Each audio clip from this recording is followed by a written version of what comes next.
Nag-iipon ka ng lakas at hinahangad mong makontrol ang mundo ng mga ninja.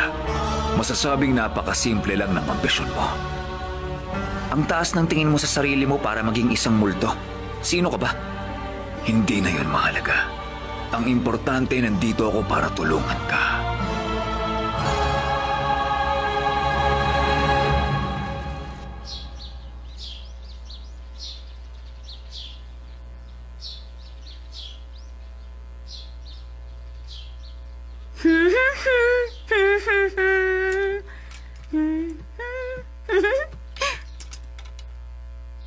Ha?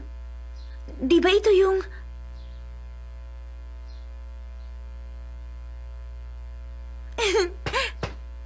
Huh? Sasuke? Anong meron? Ang aga mo Para yatang ibang itsura mo ngayon kaysa kahapon. Ha?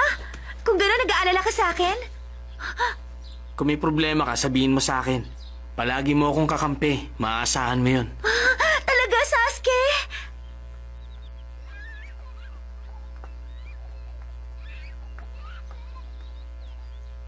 Pambihira. Hindi ako makapaniwalang wala akong mapuntahan sa bayan na to. Ganun ba? Mukhang mahirap nga yan. Kung magsalita ka, parang hindi mo to nararanasan. Huwag mo sabihin hindi ka nahihirapan ngayon. Ang totoo niyan, mas komportable ako sa nangyayari ngayon. Komportable ka! Kung gano'n ako minamalas ngayon! Huwag ka namang malungkot. Ang mabuti pa, ayusin na natin yung mga nalalaman natin. Napunta tayo rito dahil sa jutsu ni Madara. Pero mukhang hindi naman tayo gustong saktan ng mga taong bayan. Hindi natin alam ang lugar na to pero... kinakausap tayo ng mga tao rito nang walang anumang pagdududa. Bukod dun... Wow! Napakaganda naman ng tanawin na to! Ang pangit niyan base sa husay ni Sai, hindi ba? Ewan, wala akong gaanong alam tungkol sa art.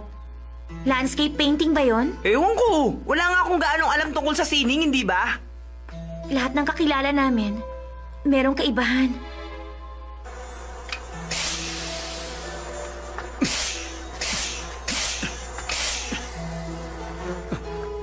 Kayo pala.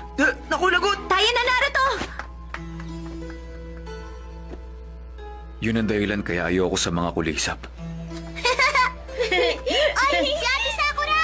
Ate, laro tayo! Ate! Pero Halika dito! ang pinakamalaking kaibahan dito ay ang pagtrato ng lahat kay Sakura. Siya nga pala, Ate Sakura. Pwede kita kamayan? Oo, walang problema. Paglaki ko, gusto ko rin sana maging kagaya mo, Ate Sakura. Ano ba dapat kong gawin, ate? Ano nga ba? Mag-aral ka ng mabuti. Magsanay ka. At syempre, kailangan mo ng tapang at lakas ng loob.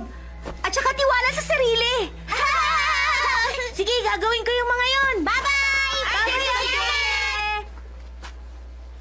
Oo nga, mukha nga mas masaya ka sa mundong to, Sakura. Syempre naman hindi, no? Sinasakyan ko na lang yung pagiging anak ko ng isang bayani para hindi sila magtaka. Sigurado ka ba dyan? O sige na nga, medyo lang. Wala pa naman kasi ako nakikitang kahit na anong panganib dito. Kaya parang unti-unti ko na nagugustuhan ang lugar na to. Siguro naman hindi ka nakakalimot, di ba? Ipapaalala ko, peke ang mundo kinalalagyan natin ngayon at nandito tayo ngayon dahil kay Madara! Oo na, alam ko yan. Sinabi ko lang yun nararamdaman. Hindi ko matatanggap ang mundo kita! Hoy! Saan ka pupunta? Eh di magkakalap pa na impormasyon! Hindi naman pwedeng tumayo na lang ako dyan, no?